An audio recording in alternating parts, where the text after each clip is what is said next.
BSF আটক করলো একজন পাকিস্তানি রেঞ্জারকে।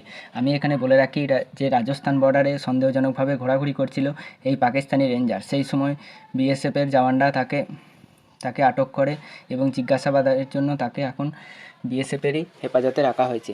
আমি এখানে উল্লেখ করে বলে রাখি যে বিএসএফ কোনো প্রকার অপারেশন চালায়নি বা পাকিস্তানের বর্ডারে ঢুকে গিয়ে তাকে ধরে আনেনি।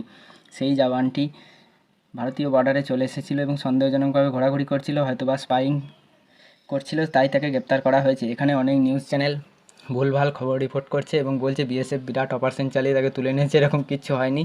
আর ভারতীয় যে বিএসএফ জওয়ানকে পাকড়াও করে নিয়ে গিয়েছিলো তাকে নিয়ে গিয়েছিলো পাঞ্জাব বর্ডার থেকে। আর বিএসএফ এখন যাকে অ্যাটাক করেছে পাকিস্তানি রেঞ্জারকে, সেটি রাজস্থান বর্ডার থেকে তুলে নিয়ে এসেছে। এই দুটি জায়গার মধ্যে অনেকটাই ডিস্টেন্স আছে। এছাড়া এবার বিএসএফের কাছে একটি নেগোসিয়েট করার জন্য একটি ভালো এজ থাকবে, আদান প্রদান হয়তো হয়ে যাবে এই দুই সৈনিকের, এটিই আমরা আশা রাখি। অন্য সময় হলে, যুদ্ধের সময় না হলে, এগুলি একটি ফ্ল্যাগ মিটিংয়ের মাধ্যমে এরকম প্রবলেম রিজলভ হয়ে যায়।